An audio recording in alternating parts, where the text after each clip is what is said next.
and 7 years ago. You are now listening to The Red Dot. We have put together, I think, the most extensive and inclusive voter fraud organization in the history of American politics. You're a lying dog-faced Tony soldier. You said you were. There are known knowns. There are things we know we know. We also know there are known unknowns. That is to say, we know there are some things we do not know. But there are also unknown unknowns. The ones we don't know, we don't know. Deep dive on Baby Shark. I want to know everything about it. I want to be Baby Shark. The unremarkable dungeon of Baby Shark. Of Baby Shark. The Dragon Cave. You have to kill Blub's mom. And then so, you know, I know what you're thinking. You're like, well, how do I find an AOLS? See, last time I was looking for an AOLS, I drank every pool I found and didn't get a wish. And then I was digging graves for treasures. Finally, I decided to just scum for it in the Water Dragon Cave after killing Blub's mom. The fuck are you talking about? I acid balled her without problem. Just dead. One shot. After that, I was summoning monsters with Summon Monster spell, but without effect. Then I decided to just go ahead and piss off my neutral deity to summon a fair amount of Grey Slayers. And after so many turns and many prayers, one of them finally dropped the RODS, which, you know, solved the problem. What the fuck are you talking about? ADOM, my friend. Ancient Domains of Mystery. It's a wonderful game. Never heard of it. It's very old. It's you know what a roguelike is, right? No. Oh, you don't know what a roguelike game is? Mm-hmm. A roguelike game is an RPG. So you have your character, and you find treasure and artifacts, and you equip them, and you get stat bonuses and all this stuff, and you level up, and you get talents and all this jazz. But when you die, you're dead. The game is erased. No. And then you start over from the very beginning. Well, but it's so, I mean, you can do anything. One of the worst things you can do in the game, which will both curse and doom you. So you could be cursed, which means most of the rolls are kind of in favor of monsters when they're trying to hit you and you're dodging and all that stuff. Or you could be doomed. And doomed means everything's rolled against you like you're cursed, but it gets significantly worse and worse and worse the further you play the game. So, like, eventually your rolls are going to be -20. You can't fucking do anything. Yeah. And you die. Oh. Well, but here's the worst thing you can do. One of your first quests is you get into Torino. It's the first town you come to in this game. Mm-hmm. And there's a little girl there, and she's like, my cute little puppy ran away. Will you go find my puppy? And so you go into this dungeon. It's a cave. It's called the Small Puppy Cave. Yeah. Because what else do you call it? It doesn't have a name. That's what players call it. So anyway, you go to the Small Puppy Cave, and you can find the dog. And if you do it fast enough, the dog's alive. Yeah. If you take too long, the dog has starved to death or been killed by monsters. At which point you can take the corpse back to the girl and give it to the girl, and you can bury it, and you get a little lawful boost for doing that. Here's the worst thing you can do. You find it alive. You get it out of the cave alive. You get it all the way back to Torino alive, which is very hard to do. It's a puppy, and there's like orcs chasing you. So it can die really easy. Get it all the way there, and then in front of the girl, you don't have to stab stuff. You can kick stuff, punch stuff, bite stuff. Yeah. You can do anything you want in this game. You kick the shit out of the puppy in front of her until it dies, and then you eat the corpse. You could also, and this will doom you, so you kick the dog to death in front of her. Then you wield the dog like a weapon, hit her with it, and then cook it and eat it in front of her. well, yeah. You know what? I was so. It's not an option either. You have to figure this out on your own. So the we've been playing Alien Fire Squad. I think is the game is called. It's a new game that came out for the Alien franchise, and basically what you're doing is it's just a run and gun team-based objective game. Like Counter-Strike or plant the bomb, yes, defuse the bomb? Well, no, yeah. What you're doing is you just have your objectives. You're running, and then it's a hordes game, is what it is. It's just a horde of aliens just constantly coming at you. Oh, okay. All right. So I was thinking the other day, since the cat? Quit it. Really? Usually it's Ryan. So I was sitting there thinking the other day, I was like, oh, okay, well, so since xenomorphs you know, they work for a queen, right? Mm-hmm. So a xenomorph without a queen, would you call that a Ronin morph? Yeah. Yeah. Yeah, I mean, there's nothing wrong with that. Is there a joke here? Yeah, it fell flat. Did I not obviously, get like it? all of it. It's supposed to be a funny joke, play on words there because it's Ronin morph, you know. Well, yeah. No, I mean, it makes sense. You made up a compound word. It's not funny at all. That makes total sense. It's logical. I thought it was funny. I mean, you could call it an orphan morph.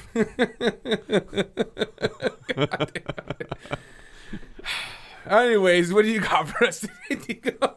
Well, besides that wonderful introduction to the ancient domains of mystery, which is free to play. The original is free to play. It's created by Thomas Biscuit back in the 1980s, and it's originally like ASCII, so everything's keyboard characters and whatnot. Aside from that, Machine Gun Kelly got into shit again. And this time, he just likes confrontation, doesn't he? I think he just wants to get his ass beat. I mean, first off, to antagonize Conor McGregor while he's holding a cane seems like the worst idea. Please tell me Conor McGregor beat his ass with that cane. Well, apparently he waved it at him, but I think Conor McGregor knew that, like, dude, I would break this toothpick, and I probably shouldn't do that. So he didn't. Afterwards, funny enough, when both asked about it, they were like, there was no confrontation, even though it was like a lot of people saw it. Like, no, it didn't happen. I don't even know the guy. I know he's dating Megan Fox. That's all I know. I guess Machine Gun Kelly likes to share skirts with Conor McGregor. No, But anyway. It's the wrong person to do that with. What, Megan Fox? No, I'm talking about doing it to Conor McGregor. Oh, I was going to say, even for a piece of that skirt, I'd be happy to share it with, like, whatever. When's my turn? Tuesdays? Cool. You have to watch. Okay. Actually, she's dressing kind of weird lately. It's kind of freaking me out. But anyway, so Machine Gun Kelly decided to be a dick to somebody at one of his concerts at the Louder Than Life Festival and started a brawl with the guy. Oh. Yeah. Well, he was singing. He started a brawl while he was singing. While he was singing, yeah. So he put his performance at jeopardy Yeah. because he needed to prove himself. He was and he performing- probably disappointed. Well, you know what? He probably didn't disappoint his fans because their fans are just like him. Yeah, Yeah. so security got involved between this feud that broke out after some guy in the crowd shoved MGK. As he was singing, security got involved. MGK threw a punch. It is unclear from the video whether the singer's fist made contact with the man. I'm going to guess not. Yeah. I mean, I'm just looking at him. I don't think he's hit a punching bag or a person ever in his life. Not even the sock 'em bop 'ems. You remember those? You inflate them up, but they won't fall down. I don't think he's even hit those. Hulk fists. I doubt he ever had them. Hulk smash. He strikes me as like rollerblades. Maybe had moon shoes. You As a remember- kid? As a kid, Yeah. maybe had moon shoes. Really like bubble tape. Yeah, probably took some dancing classes. Probably took a lot of dancing classes. Probably thought he was going to be a ballerina until he realized he could rap, sorta. And then realized he had the money to pay Tech Nine to get on an album. I wouldn't be surprised if at one point he was trying to become a professional wrestler, because that's what I'm starting to see is especially all the white rappers at some point were heading into careers of professional wrestling, and they just picked up hip hop for some reason. And I don't understand why. Huh. Yeah. I mean, yeah, I don't get it either. He's not that great, and I think Eminem really put it best in the song Headshot, Yeah. which was his reply to, you know how Eminem is. He Yeah. likes to reply to everyone who says anything about him ever. Yeah. Eminem, you suck. Write a song about me. But yeah, I think he said it best when he's like, how can I even battle this mumble rapper? You need to get the cock out of your mouth before I can even understand you, or something like that. I don't know. I'm not a rapper. I don't know Yes. how to repeat it. But yeah, he talks like this. I feel like Yes. like he's got stuff in his mouth. Well, he's also becoming a actor as well. You know, God. yeah. Oh God. Yeah, he was in that movie, that Bird Box movie. Who does he think he is? Post Malone? Post Malone can act. You see him on those Dorito commercials? Do you Now see there's him on an actor. the Bud Light seltzer commercials? MGK? No. Oh, Post Malone. Yeah. He's the shit. He was in Spencer Confidential with Mark Wahlberg and whatever, and he's like he's in jail, and he's Every time I it was see excellent performance. Post Malone, I want to give him a bar of soap. That's what I want to do. I want, here, buddy, let me just help you real quick. Here's a bar of soap. He kind of looks like Bobby J. Yeah. I hope Bobby J listens to this. I hope he does. One day he will. I'm sure It's he will. it's a friend of mine. We had a falling out. I'll probably beep out his name because we probably shouldn't say name. Well, that's not even his real name. No, man. that's very true. It's not his real name. We just call him Bobby That's J. like Scrapper Dingo, man. I think that's probably what's the word I'm looking for? That's probably whatever. It's his writer's Kosher. name. It's his writer's It's his pseudonym, yeah. It's his pseudonym. That's a kosher pseudonym. So anyway, there's apparently a viral video about Machine Gun Kelly punching this guy in the face. Okay. But it wasn't the only altercation from his set. And apparently when he got on stage earlier that night, like half the crowd was kind of booing him Oh. and like didn't want to see him there. So I don't know who he was opening up for. But Okay, I was gonna say, was he not the main person? no, I don't think so. But well, it was at the festival. It was at the Louder Than Life festival. Oh, so okay, yeah. That I'm makes sure there are sense. many No, others. Yeah. But I guess at some point, the crowd can be heard chanting, "You suck," before rolling into an endless chorus of loud boos. So I'll say this: a friend of mine who really likes MGK, when I asked him about his new album that came out, he said it sucked. Wow. Now I was like, "Oh," he goes, "Yeah, it sucks." He was very. You could tell it hurt him that it sucks so bad. Well, it sounded like it sucked for MGK too, because so after the chanting and the endless chorus of booing, there was like a section of people who were just flipping him off, like directly at him while he's on stage, just fuck you. And so I guess at some point he felt defeated and he just said, well, enjoy the rest of the concert, and walked off stage. Oh, Yeah. this week in pop culture. Is there anything else? No, just him trying to blow off the fact that nobody likes him. And it's kind of like, nobody likes you, dude. Accept it, buddy. Embrace it. Be likable, and Yeah. then maybe Or you double down on everybody disliking you and you just make your whole career about pissing people off. well, he fucking did. He trashed on Slipknot. He called them old weird dudes with masks. No, buddy. Oh no. Yeah, 50 Oh, years no. old wearing a What- fucking weird mask on a fucking stage. That's What it. you He quote unquote. what you do as an art is like nothing to them. They have a 32-person band that they tour with. They put on. I think the drummer drums upside down and spins around over the crowd at some point. Yeah, right. You know, Yeah. they have a Blue Man Group going on. It's essentially because they're just back to just beating on drums, Dude, you know? and their drummers have gone toe to toe with the likes of the drummer from Tool, where they Yes. actually had a drum off. Yes, And Puddle of Mud, man, I'll they're tell you up this. there. I really doubt if MGK were to go to a concert and sit there and tell everybody, and in one of his songs says "crouch down," and then he yells the Crouch words. down and take a shit. Well, no, but he yells the word "jump." That everybody's gonna jump up in unison. It's not gonna happen for him. But Slipknot, when they do "Spit It Out," every single time, and the fucking place is packed. Cause I've been there.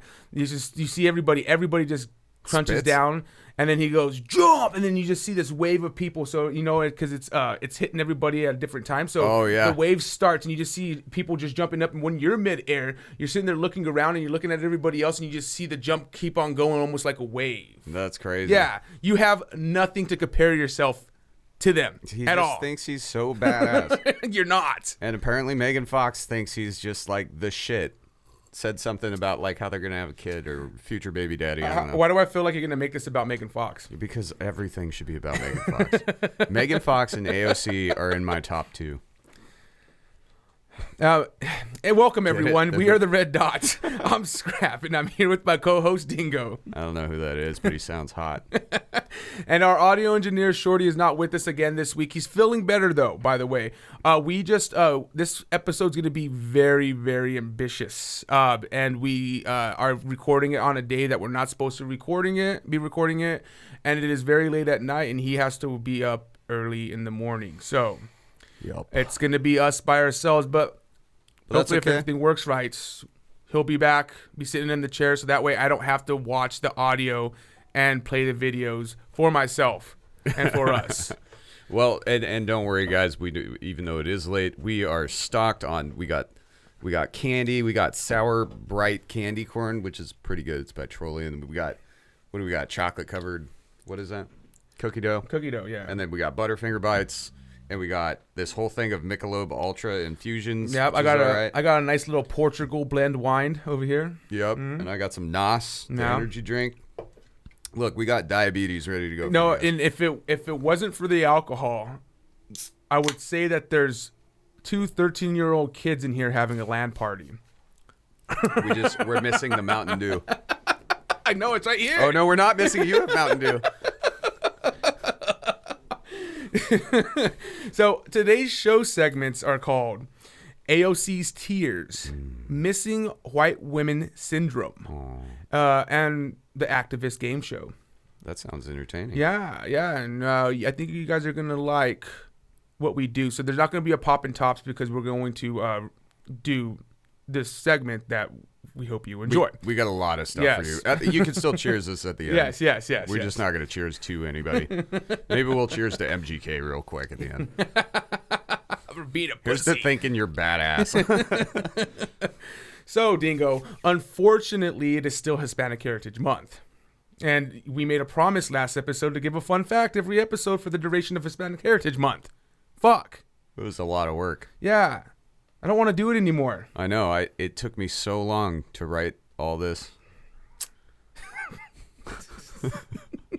Put all the links in and script you out, figure out what I want you to say. I don't do any of that. He does everything. So, this week's fun fact will have to do with something that has no language, but ultimately defines a culture.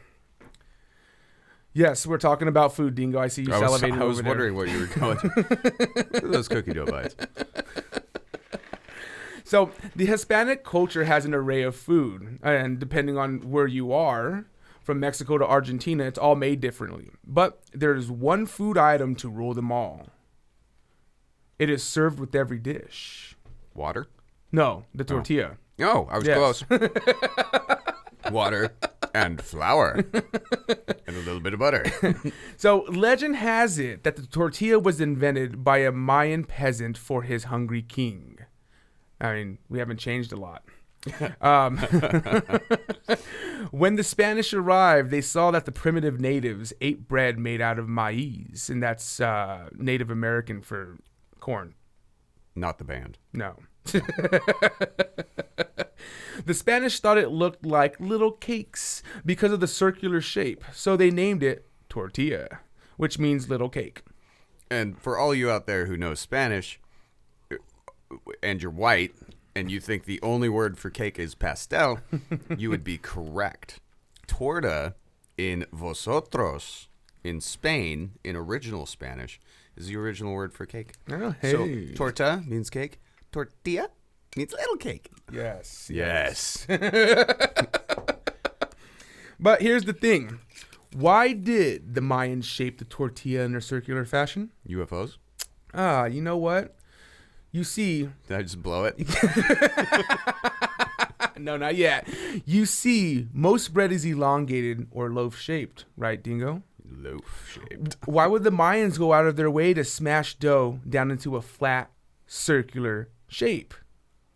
Could there be another worldly explanation? Ancient astronaut theorists believe. I want the crazy-haired guy to pop in and know. just go, aliens. Aliens. Maybe I'll find that meme and that'll be the that picture on the site. with him holding a tortilla. Yeah, he'll be doing this like aliens. It'll just be a tortilla. So it has been said that the Mayans built the beautiful pyramids that you see throughout Mexico and Southern America.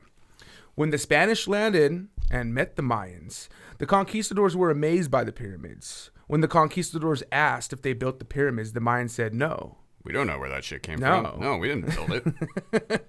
They said the gods did, and that they had inherited it. When the Spanish asked them about the gods, they called them the Olmectal. I think that's how you say it. It's weird. Old McDowell had a farm. Which means the rubber people. Not much is known about the Olmecs, but what we do know is that the Olmecs inhabited Mesoamerica from 1200 to 400 BCE. From excavation from the ancient city of La Venta, we see that the Olmecs had the knowledge of chemistry. The Olmec would extract latex from the trees and mix it with the juice of the local vine to create rubber, which is actually kind of cool. That's pretty amazing. Yeah, but it's not the most interesting thing here, Dingo. You see, on the outskirts of La Venta, there are giant-headed statues that depict almond-shaped eyes, big, huge, bulbous, fat, round noses, and big, thick, fat, juicy lips. Now, before you call me a racist, that is what the archaeologists say verbatim. They say that the features depicted on the stone faces are of African descent. Not racists. It's not. But how can that be? The only known culture that had knowledge of sailing in that era was the Egyptians. But there's no way Egyptians could have traveled that far unless they had technology we don't know about or had access to the HOV lane. Hey, yo. I wrote that one. There's a controversial thought that the Egyptians who built the Great Pyramids were different from the Egyptians who inherited the Great Pyramids. Ooh. If you believe in that thought, then you know it is said that the gods of the Sumerian built the pyramids. Those gods are called the Anunnaki. Now, not to dive too far deep into your mom's rabbit hole, is it just coincidence that the Great Pyramids were built in 2500 BCE and then 1,000 years later, the Mayan pyramids were built? Now, I don't think so. Now, you might be saying, what the fuck does this have to do about tortillas? Well, let me tell you. So, if the gods who built the Mayan pyramids are the same gods who built the Great Pyramids, then that means the Olmec is the Anunnaki. And the Anunnaki are from an other world and came here in what the Mayan would see as circular-shaped objects. And in creating the tortilla, they made a symbolic shape to thank the gods that gave them knowledge. That's this week's fun fact. That is a fun fact. Finally, a fact that was fun. Quit it! Go away! Why is the kitty being a kitty? I don't know. Why do kitties be like that? That's my cat, guys. He keeps on bumping the door and it's throwing me off, and I need to tell him to quit it. I think he wants some food, but he doesn't get any food until we get done with this.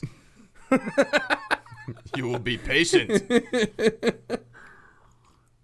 So, let's jump into the actual segments here, Dingo. Awesome. First one is the girl you love and adore. Oh, God, yeah. Scarlett Johansson. No, AOC. Oh, yeah. Mm-hmm. I guess my list is pretty long. I think it goes like this. Starting at the very top, female. And I think next to it is unproportional faced females. Female and generally female looking. So the first segment's name the first segment we are calling AOC's Tears, and we're going to tell you why. So Tears of the Sun. On September 23rd, the House voted on a bill to provide $1 billion in funding to Israel's Iron Dome. The bill passed with little opposition, 420 to 9. The money will help Israel repair and upgrade its defense system, but shortly after that vote, AOC is seen crying and being embraced by another House rep. Here's a clip. That guy, every single time, dude, his truck just is so loud. Oh, I So can loud. hear it through my headphones. Oh yeah, no, they're definitely the listeners are going to be able to hear this. You guys can. It's such a shitty truck too. Like, why does he even? It's so loud. It's gutless. I know what that is. It's one of those Silverado Z72s. This is a gutless piece of shit. Sounds great. All right, let's give this a watch. Yeah, let's give this a watch. Let's get some sound here. Yeah, max that screen. Time for in the House that Ms. Lawson will vote nay on House Resolution 483 amendment. He Portacita. votes nay. That is heartbreaking. It really tugs on the heartstrings. It makes my feelies feel weird. Why does it make your feelings feel weird, Dingo? That's the real question here. Because I just hate seeing a female in distress. You know what? I'll tell you this much. AOC looks a lot better with that mask on. She definitely got those eyeballs. Wow. So I was gonna look up AOC's I want to know her net worth, and this is just the most common Google search right now. AOC, and then it auto completed being an idiot. No, I'm looking for net worth here, Google. All right, let's see what you're worth. No, I don't need the fact check from Reuters. AOC's net worth over 1 million? No. The Sun. Well, you know, the fact that Forbes didn't come up first tells me she's not worth enough. I think she donates like half of her money to a charity. Apparently she does. And then all of her money that she does take in that she doesn't report because she doesn't have to report it is all through merchandise. AOC has a reported net worth of $100,000, and her annual salary as a congresswoman is $174,000. Yeah. So like I think she also makes most of her money through merchandise, which I don't think she has to report because. What does she have? Like an AOC dolls? And yeah, she has a mug that says "Tax the Rich." Oh, that's right. Yeah, that's right. I forgot about that. And what's funny is she hates capitalism, but is a capitalist. Is a capitalist. Anti-capitalism's so hot right now, it really sells. So, on Friday, AOC gave an explanation of why she was crying, and this is the next day after this happened, because this happened on a Thursday in September, and is now the next day, Friday. Oh, so she hopped on it quick. She Oh yeah, quick. because she was getting so much backlash, but Dingo's gonna read her explanation verbatim. Okay, and I'm just going to warn you guys, I had a hard time doing this on our first read through because it is so fucking backwards, and it completely dismisses the fact that she's voting on this thing that is literally in place to save lives. It is not a weapon. All it does is save lives. Yes. And here's what she had to say about it. Yes, I wept. I wept. What? I hate that word. I cried. I wept. I bet you did. Anyway, all right. I wept at the complete lack of care for the human beings that are impacted by these decisions. Okay. Does that, I mean, come on.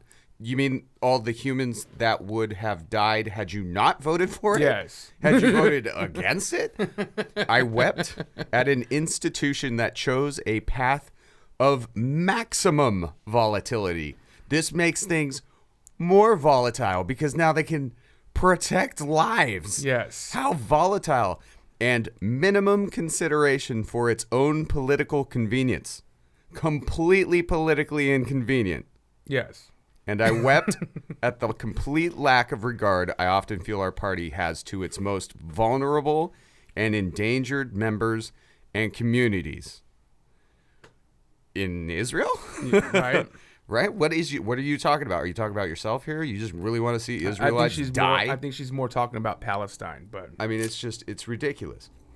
So, and then she goes on to say, because the death threats and dangerous vitriol which are completely comparable to rockets flying into your neighborhood, we'd inevitably receive by rushing such a sensitive, charged, and under-considered vote weren't worth delaying it for even a few hours to help us do the work necessary to open a conversation of understanding. I'm telling you, those Israelites deserve to die. We need to talk about this. No, we're putting it through now. But funny you say it like that because that's what they want. Because AOC and the Clique, which we're going to talk about here soon, they, other than AOC, the Clique is made up of the two Muslim women that are currently in, I think they are House representatives of Minnesota, and one is a House representative of Michigan. Yeah, which is weird. It must be a big, strong Muslim community out there. Well, Michigan, Detroit, car manufacturers, all that, Muslim. Oh, really? I have no idea. I'm really good at sounding like I know what I'm talking about, huh? Yeah, you even get me sometimes, dude. So this is the thing, and you said it very, very well. If she felt so strongly about it, she could have just voted no. She didn't have to put on the cinematics and explain herself later. Yeah. She didn't have to. Nope, but she had to put on this whole show. Yeah. And changed her vote. Yes, and that's just the thing. She did vote no, but shortly after a conversation with Nancy Pelosi, she changed her votes, as seen in this clip. And I wish there was audio because I want to hear what Nancy's fucking saying to her. Oh yeah, we probably can't read it because she's got a mask on. Well, it's not that. It's you'll see. You'll see. All right, let's check it out. Boom, boom, chunky. Chunky monkeys. So this be of the Forbes persuasion? Yeah. I do enjoy Forbes quite often. So if you're looking, there's not a lot of sound on. There's no sound for it, which sucks. But you see Nancy right here, right? In the pink? Yeah, she's in the pink, and she's talking to AOC right here. Looks like she's yelling at her. Yeah, I know. And it looks like both of these ladies yelling. I'm wondering who this lady is.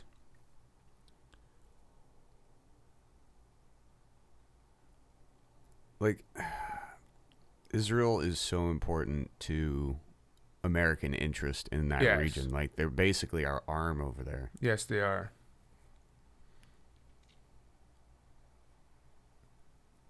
I really wish there was sound. Me too. I'm surprised there's no sound at all. Usually there's a microphone in chambers, isn't there? You think it's weird how they all get up and just wander around like that? It looks like the cafeteria at a high school. This is wandering. You see, so then she gets on talking to her, and then she starts waving at the people up there. Who's the girl in the black jeans and the white shirt right there? She looks cute too. We have a lot of cute senators. Yeah, we do. I like it. I like Marjorie Taylor Greene. Oh, did you just say that on the air? I did. I think she's hot, dude. I don't know what she looks like. Oh, Marjorie. Okay, so now she's trying to get the attention. So she's over here waving at them, trying to get their attention.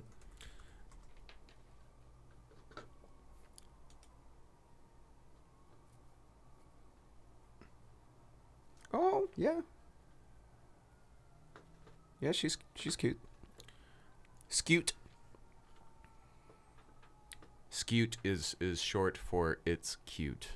And I will definitely edit this down so that way it's just like boom, boom, boom, boom. It's just really quick because I don't want us to be sitting here like this kind of with right. no sound, Right. especially for the audio listeners. So I feel it. So still waiting for her to walk out. Obviously. And look at that. It is overwhelming. Yeah. You can vote no if you want. It ain't gonna do shit. Yeah, and so there's that one lady who likes to go to protests. She's from California. Oh, the one who told Democrats to go get violent? Yes. That's her. Forget her name. So I'm wondering what's going on with this because I'm sure she's over here. She's like, why are you making her change her vote? She's like, hey, she needs to fucking change the goddamn fucking vote. Because in the end, it's aid that will save lives. There is zero reason to vote against it unless you want rockets to successfully fly into civilian neighborhoods in Israel and kill people. There's AOC right there. She's talking to the Is she crying yet? Doesn't look like she's crying. No. So she's going over here. You see, now she's rushing to go change her vote. But you see, she was talking to the rest of her girls that she hangs out, which is the ones that are anti-Israel. Now she's filling out her card to change. So there's 9 nays from the Dorkocrats. So no, and this is what happens: is she doesn't vote yes or no. She just goes present. Oh, and now is that her? Is she the one present? How many are in the Axis of Evil clique? There's there she is. Yeah, there's I think there's 4. There's her and 3 other women. Okay. So then the audio comes in. What the fuck's this? I don't know. On this vote, the yeas are 420, the nays are 9, with 2 recorded as present, 2/3 being in the affirmative. The rules are suspended, the bill is passed, and without objection, the motion to reconsider is laid on the table. So, Word. what is the difference between present and no vote? So what it basically is that you're choosing not to vote on the bill. Well, that's what present means, right? Yeah, no. What present means is that you acknowledge the bill, is what it is. He's like, okay, well, I acknowledge it, so I'm just saying I'm present. I think is what it means. So, well, because there's present, but then you can also vote NV, which means no vote. But so for you to okay, so no vote means you weren't present. That's it. That's the only difference. Really? Yeah. So then, what's the point of voting present? Because you're there to cast a vote. So no vote means you weren't there, so you weren't able to cast a vote, so you have no vote. Oh, okay, that makes sense. Yeah, you didn't show up to it. So then, but what I want to know is why then mark it as present. Is it so that way she can sit there and say, I didn't vote for it, but I was here and I heard it? Probably for the record, yeah. Because remember, there has to be a certain number of seated senators in order to hold No, House Representatives. Or reps, yeah. Yeah. Huh. Which is odd. Anyways, what's funny is that back on the 21st of September, so AOC was very, very much against this, and that's why she said no, because she was against it. Her and the clique were against it, right. And they were telling the House representatives of the Democrat side, if they didn't spike this bill, then that they were going to then not hold support for it. So which would then put the House in, I think, recession for a little bit. Until they can get the people to come back and do it. So they were threatening to do that if they didn't spike this bill. And then she comes through and she votes no, and then Nancy comes over and makes her change her vote. You know? Yeah. I want to know what Nancy said, but I bet it's based on this though. I do know Senator Chuck Schumer's term is about to end in 2023. So that means he's up for re-election in 2022. And I'm sure AOC is probably gunning for his spot. And if that is the case, this just kind of shows her allegiance to the squad is expendable. And the tears that she did cry, that we watched her cry, were just crocodile tears, because she literally doesn't give a fuck about anything. It's just what she wants to sit there and provide as her image. Right. You know, that's right. what and we is. know that because every time she gets down in front of a camera and starts talking like the January 6th riots and shit, she lies. Yes. She straight up lies. But we just love the way she lies. You love the way she I lies. do love the way she lies. I'll wipe away those crocodile tears. Anyway, I think you're right. I think you're absolutely right that it had something to do with party lines. I would not be surprised if it was something like, look, if you want our backing in your next elections, if you want Democrat backing Yeah. from the party, you cannot have a history of voting against the safety of human life. Really? You cannot have that on your record as being against something that is literally only going to save lives. I bet you she said something like that. Well, I do know Which this. pretty much is like, I will yank your support. Well, and what's funny is the Democratic Party, if you don't raise, and this is what I just heard, if you don't raise a certain amount of money for the Democratic Party, then they will drop your funding completely, which means that when it's time for you to campaign for your spot again, They won't give you any they money. won't give you any goddamn money. They'll be like, "Poos." I bet you that's what does happen. And Nancy was like, "Hey, if you don't go change the goddamn vote, Yeah. we're gonna drop all funding, and you're fucking stuck by yourself. Good luck." Well, I mean, when it's so overwhelmingly bipartisan, like every representative voted yes for it except for 8 people. Yeah, You are really labeling yourself, yeah, and obviously something that's not great, or Yeah. that the general populace believes in from either side. yeah. So you could toast your career with enough votes like that. Yeah. And I wouldn't be surprised if the rest of her clique.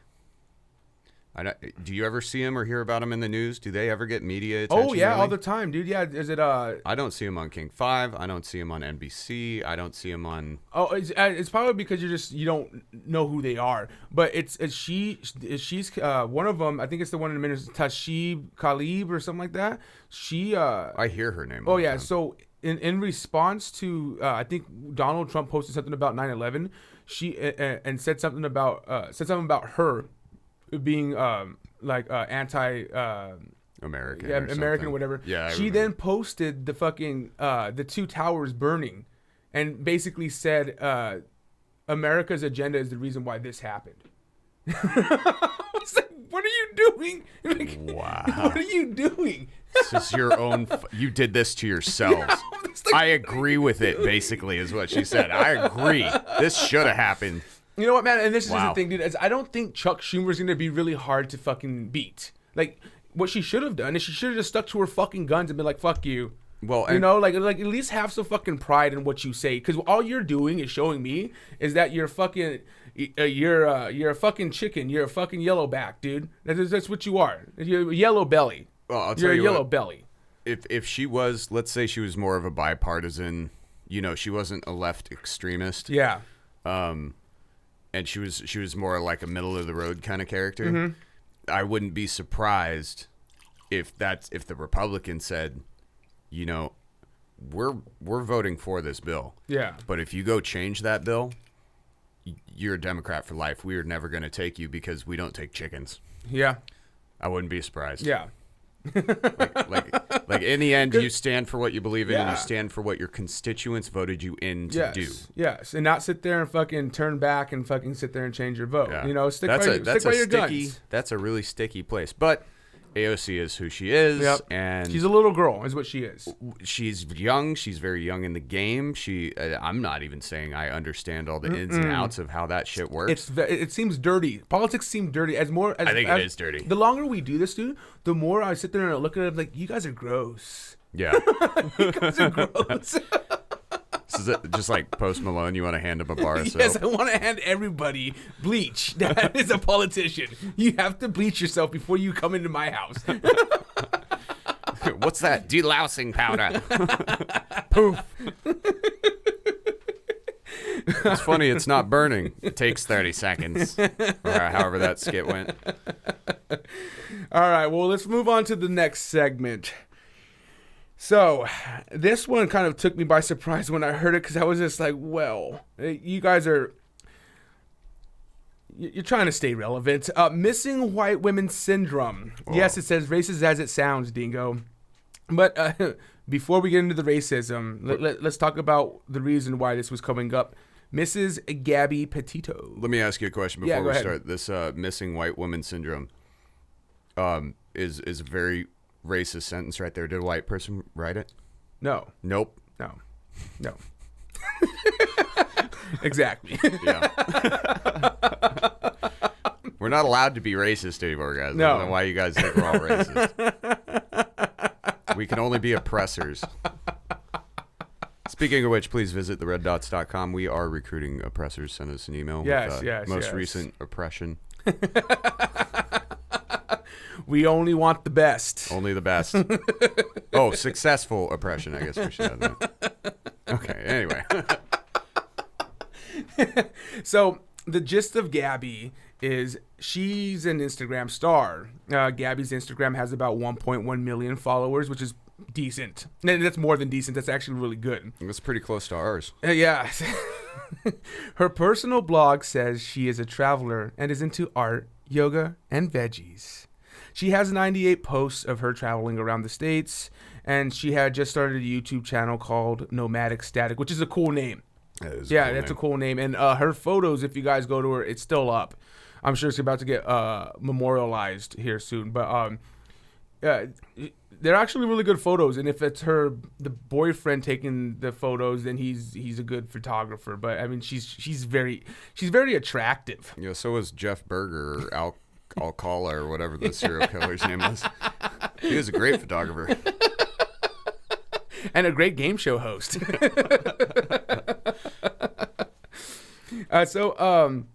Their YouTube channel depicted Gabby's van adventure she was taking with her boyfriend, Brian. We're going to watch a clip of it.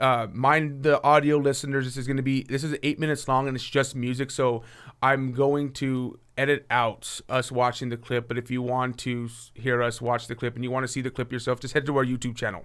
Yeah, the whole thing will be on there. Yes. That looks like a Ford rapist van. Is that what that is? Actually, that's what we need to get for the dots. Dude. Oh, absolutely. Yes, our touring van. I want no windows on it. Gabby Petito never goes outside. Gabby Petito. Look at her. She's so cute. I want to grab her and put her in my pocket, you know?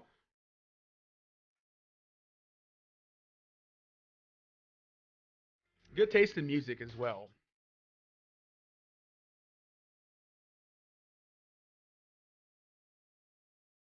Oh.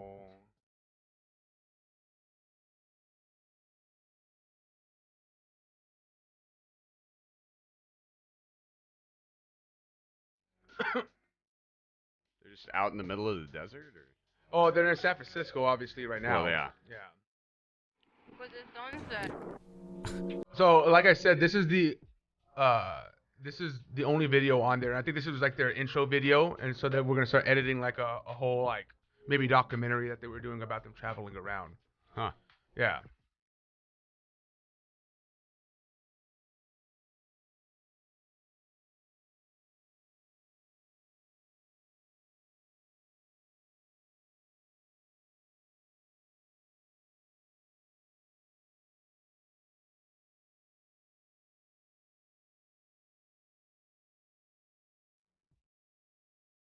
Did you just fart? Did I? No, that's what they were saying. Oh. I bet you it was. Like, no, that was the sand.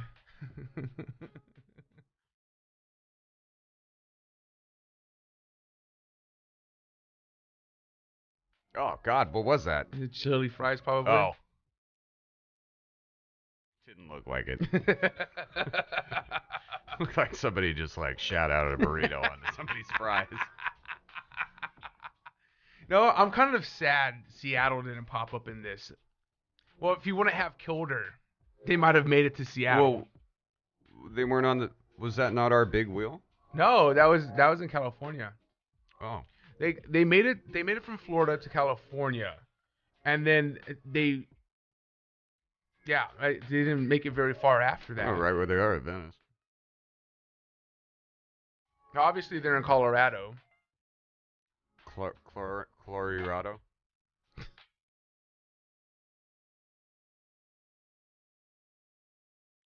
wonder what road they're on. Doesn't look like there's a gas station for miles.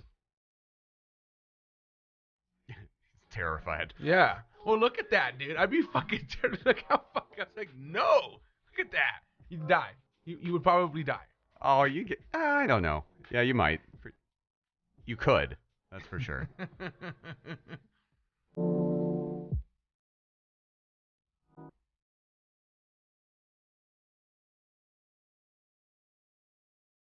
And she's a gymnast, Dingo.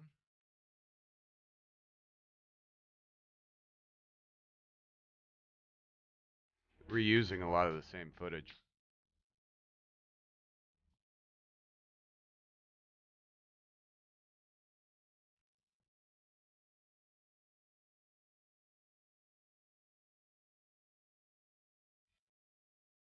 Gosh, she's so cute.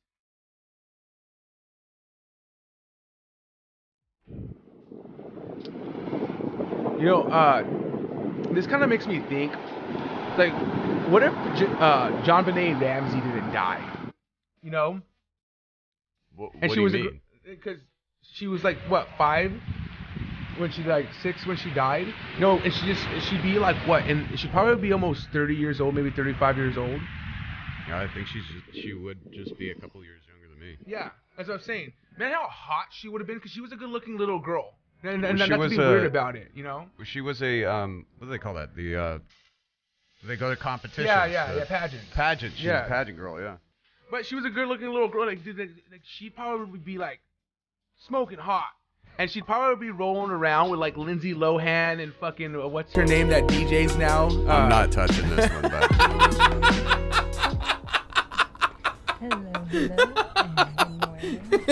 She'd be rolling down the same road as Lindsay Lohan. Just a fucking beautiful disaster is what it would be, Dingo. It's only 10 o'clock in the morning. wow, she is unfairly pretty. Yeah, she is, dude. All afternoon yesterday. God was really unfair to everyone else when he made her. The 10 is just coming in on me. I'm waiting so bad. Her voice is like attractive too, dude. I've just been sitting here like this for a while.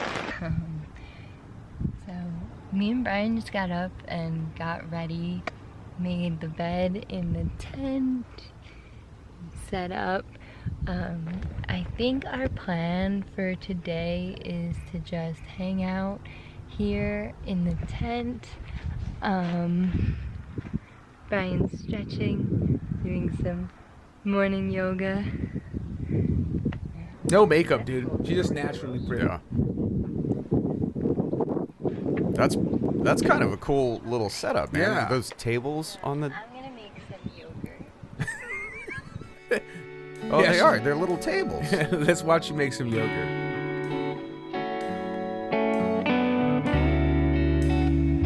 Well, I think that yogurt was already yogurt. That's what I'm saying. You're not making yogurt. You're just making food. What is that? It's granola with chocolate and All the chocolate melted. I know, it's a river of chocolate. Be cautious. You can't keep chocolate in Utah. Not in July. you know, and he doesn't seem like a bad dude. Plastic container. Yeah. That is all. But he's also in front of a camera too. It's in the fence. Yeah, it's hard to tell somebody's persona from their real cheese. But he just seems so fucking laid back, dude. It just seems like he's not the one who's gonna fly off the fucking handle and like, you know. Well, he also just got done like doing his morning workout routine. Yeah, so he's yeah, probably very true. real chill right there. Yeah. I love the band. So, we are right outside Capitol Reef right now in a free dispersed camp spot. And we've been lucky so far at all the places we've stayed, but I'd say this is one of the best so far. Since we left New York, I've only set up my hammock once, and now we're all the way in Utah, and luckily enough, I was able to set up my hammock in one of these trees. And we're kind of like in the desert. Very few trees.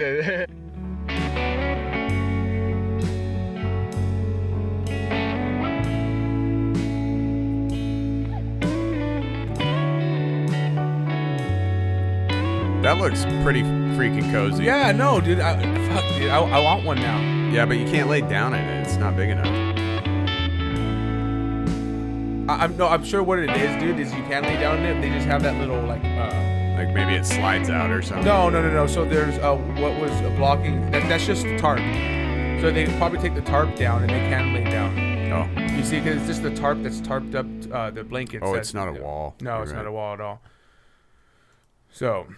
Well, that was an impressive video. Yeah, albeit lots of reused shots. Yeah, but more or less, I wanted to show this is an actual like memorial for her in a sense, because she's dead. And this is the last like footage that she has of her that's just out having fun. Yeah. You know, so it's cool. I enjoyed watching it. I was like, okay, well, no, maybe the listeners might enjoy watching it as well. So.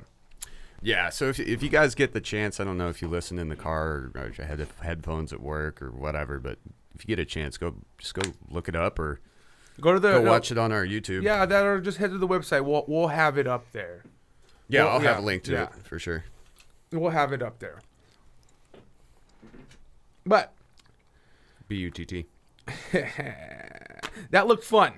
They were having fun. It seemed like they were having fun, but like it's like what they always say. Most of the people who depict their lives and they only show like the happy pictures. There's always happy pictures on their Facebook. They're constantly letting people know it's like, oh, we're so beautiful, and like our relationship is so well. The relationship is usually not going well at all. Well, and really, we saw like 7 different moments of their life together. Yes. Eating the fries, being on the same beach, and then being on that other beach with the rocks when he was climbing around the rocks, being in the desert and being in the rain and being in the van. Yes. That's like really, it was 8 minutes of 6 different situations they've been in together that were good. Yeah. Hopefully. I mean, we don't even know that. They could have just been fighting and being like, just put your face on. I just want to get this one clip done, okay? We gotta fucking, we're making money here off this shit. Yeah, and he was probably like, no, it looks like somebody pooped on those fries. I'm not eating them. And then she just fucking comes with the back of her hand and says, bitch, shut the fuck up. Oh, possibly. Who knows? The reason I say that is because you'll find out why here later. But he was pretty beat up. This video was uploaded on August 19th. Gabby went missing September 1st. So what I'm wondering is where they were at in the van when they were in the desert and they're talking about that. I wonder if that's like the last clipped footage before the altercations happen later on. You know, I wonder. Yeah, they were pulled over in the desert, weren't they? Mm-hmm. So couldn't have been that long after. Yes. So Gabby went missing on September 1st after Brian returned home to Florida. So I watched the last known footage of her, which is the hour-long police body cam of them getting pulled over. We will provide the link on the website. This video is too long for us to sit down on the YouTube or just the audio and just kind of watch it. But what we will do is me and Deagle will sit down and react to it, and we'll throw that up as extra content for the YouTube channel. So, I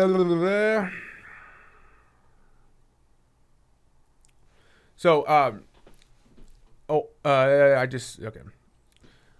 But so the thing is that the story itself is interesting. You know, it's like you have a hot girl who is an Instagram star, and then you tie it in with this weird background story of them traveling, and you get a depiction of their happy, and then later on you couple it with the police video, and it's like, oh, there's a different story behind her. I wonder what the fuck was really going on that led up to this, her missing and then dying later, and then on top of that, you don't know if the boyfriend was really the aggressor, or like maybe Gabby's just batshit crazy and just beats her boyfriend. Because in the cop footage, it seems like she does maybe have some mental health issues, because she already looks like she's ready to cry. She gets in the back and she's crying in the cop video itself, and her boyfriend's just kind of just chill, and he's like, man, like we get into fights sometimes, it's like I try and go away, I'm trying to distance myself from her, and he goes, she gets a little physical sometimes, and and you're just kind of looking at it as like, okay, well, what is this? Why did this happen then? I don't know. But let's actually label why the story is interesting to kind of set up this next part of this segment. Gabby Petito, cute name, right? Mm-hmm. Yes. Hot girl, right? Yep. Yes, hot girl. She's an Instagram star. Yep. So she has a following and people are already tuned in. They're already paying attention. Yes. 1.1 million people, actually. Yes. And then you got the weird background story. Yep. Yes. And then the mysterious disappearance, which later turns into a murder mystery. All that right there, even if you take out the murder part, makes a good national news story. I agree. Yes. Very, very good. Juicy. Almost. Very juicy. So juicy. But there's two activist groups that say differently. BAMF. Badass motherfuckers? I wish that was what they were called. Oh, no, it's Black and Missing Foundation. Oh, Jesus. I got that one wrong. And MMIW, that's a mouthful, Missing and Murdered Indigenous Women. Damn. They're using this story to push their agenda. But what I really feel is that this is just a way for these activist movements that base their cause around race to stay relevant, because America does not care anymore about BLM burning down Portland. And cops are so afraid of going to jail for doing their job, they have refused to do their jobs, period. Did you hear something about a cop refusing to do their job? Yeah, all over the place. People. So the thing is, now in California, unless like if somebody breaks into somebody's house, the cops will not come, even if the person's there, if there hasn't been an actual amount stolen. Really? Yes. So they won't show up for trespassers? No. Wow. Because they're afraid. You know, if and then you got people who when there's of what exactly? Of getting in there and shooting at the wrong person? Or just being involved, period. Because then if they accidentally shoot somebody, which they might have grounds to do, then they go to jail. And all because of some fucking drug addict. Yeah. Great. You know? And then it's like that everywhere else. So there are a lot of police officers who just won't show up to distress calls because they don't want to be put in that situation, even here. I really hope that's just maybe just stays in California. That doesn't start happening here in Washington. I don't know what better to say than that. I really hope that doesn't become a trend, because to be a police officer, to make that oath and put your life on the line as a civil servant, I would say no matter the challenge, including society hating you, you still need to do your job. You made an oath. Just do your job. Protect the people, even if they hate you for doing it. You can be the symbol for Gotham that I could never be. Thanks, Batman. Right? You guys need to be the Dark Knight. All right. You need to be the Dark Knight. You take the fall. You take the hate, but you protect everybody anyway. Yeah. And that's what it takes to be a cop. Yes. You be the juiciest peach. You're still gonna find somebody who hates peaches. Mm-hmm. Yes. Just like our cops here in Issaquah. Thank you for your service. Yeah, you guys are some juicy peaches. So the two co-founders of the activist group stated earlier that everyone who finds the story of Gabby Petito interesting is systematically racist because of missing white women syndrome. And if you don't believe me, here's a clip of them saying just that. Oh, good, because I did not believe you. In fact, I'm going to venture to say I still don't believe you. Oh, whatever, Dingo. You don't have to believe me. Dun, dun, dun. Dun, dun, dun. The readout. We need like breaking news. We need to make some sound effects that we can mix in. Hit and play. If you've been watching the news for the past few days or on Twitter or TikTok, you're probably familiar with the name Gabby Petito, the 22-year-old aspiring social media influencer who was reported missing after her fiancé returned from their van life excursion without her. Fiancé? On Sunday, I guess they were getting married, believed to be Petitos were found in a national park in Wyoming. An autopsy is scheduled for tomorrow to confirm the identity. Now, it goes without saying that no family should ever have to endure that kind of pain. And the Petito family certainly deserves answers and justice. But the way this story has captivated the nation has many wondering, why not the same media attention when people of color go missing? Well, the answer actually has a name. Missing White Woman Syndrome. The term coined by the late and great Gwen Ifill to describe the media and public fascination with missing white women like Laci Peterson or Natalie Holloway. while ignoring cases involving missing people of color. Joining me now is Derica Wilson, co-founder and CEO of the Black and Missing Foundation, and Lynette Gray Bull, founder of Not Our Native Daughters, an organization created for the awareness of the missing, exploited, and murdered Indigenous women and children. Thank you both for being here.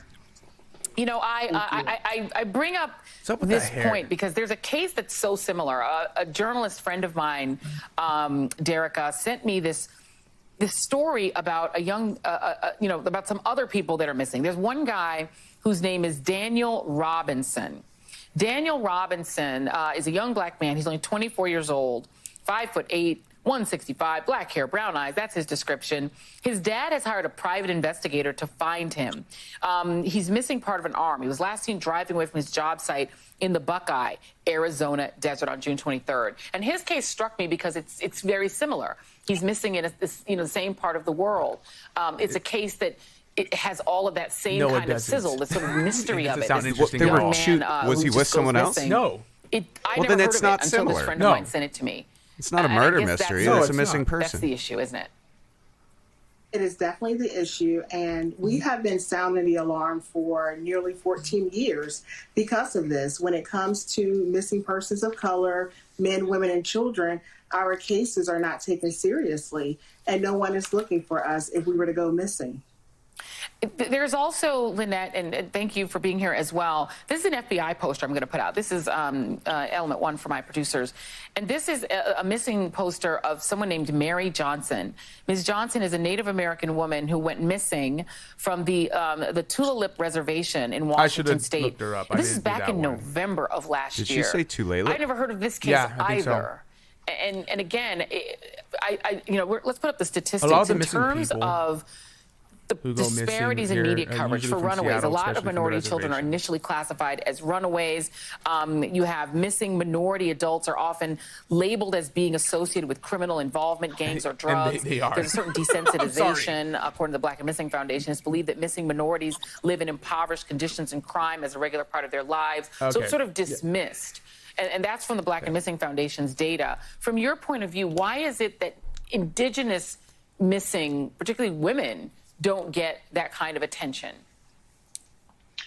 You know what? I think there's a lot of factors on why there's an MMIW movement.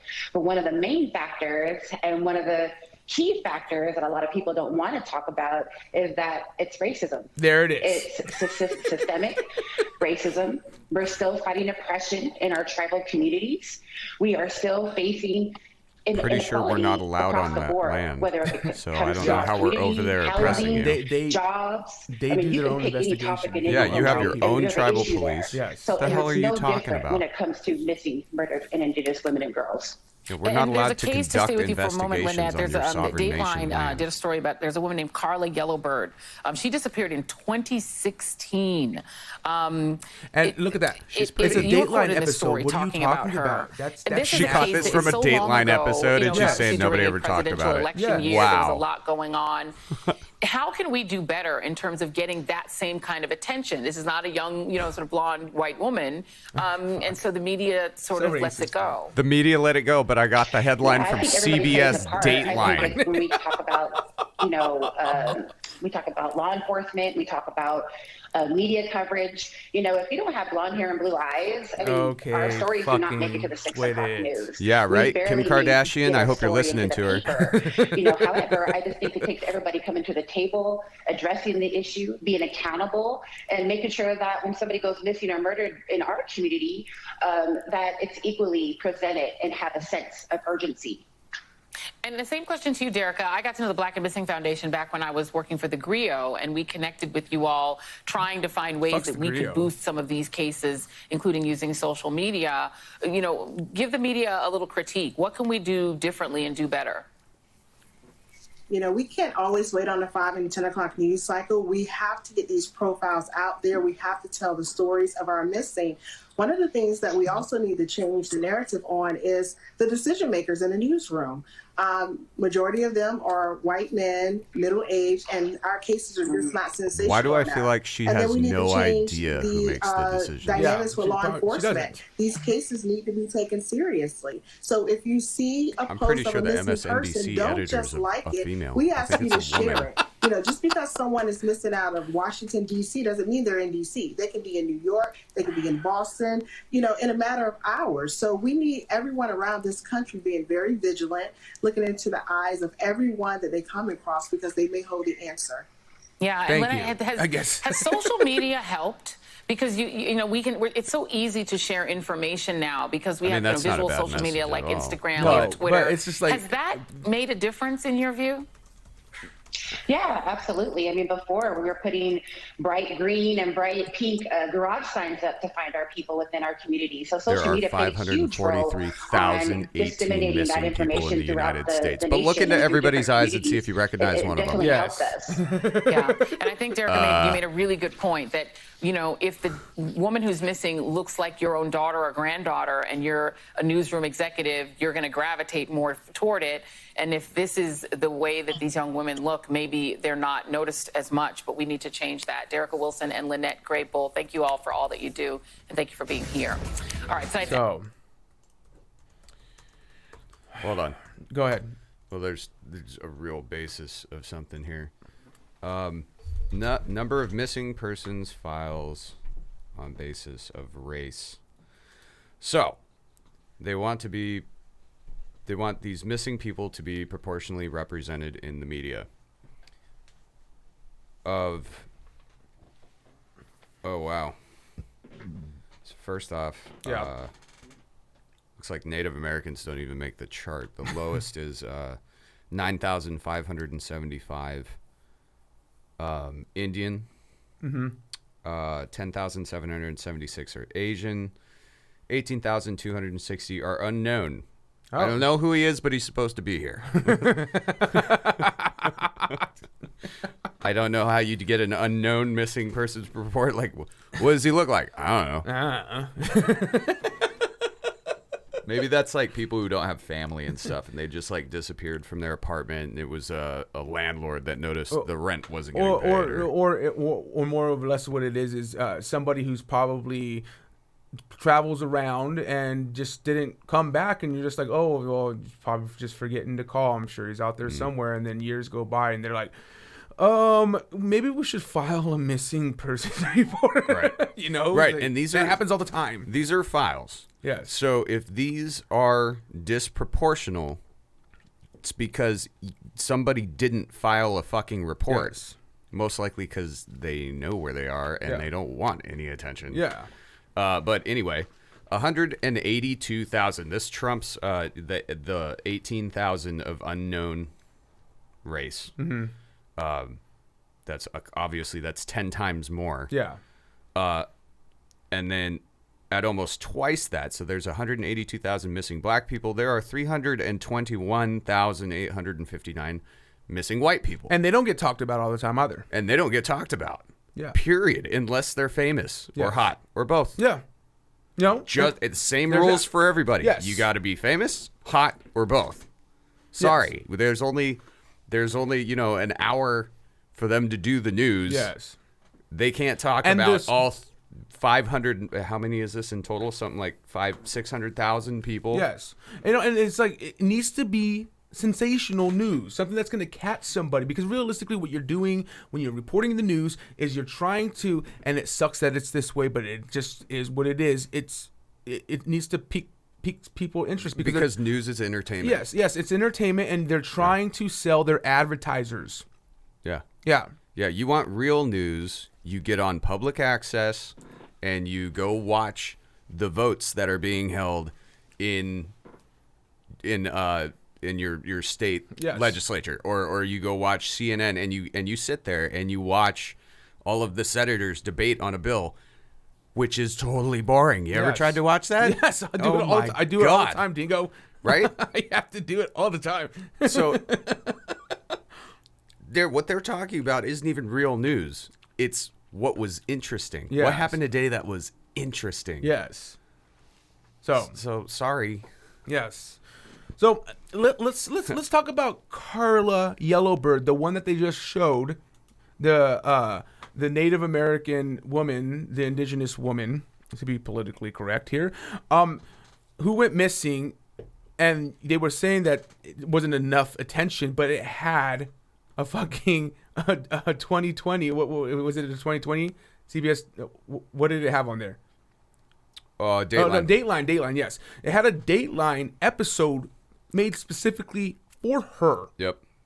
Very shortly after she went missing, too. Yes. They didn't wait. No. This wasn't like a Cold Case Files episode or something. This was in 2016 when she went missing on August 23rd, 2016.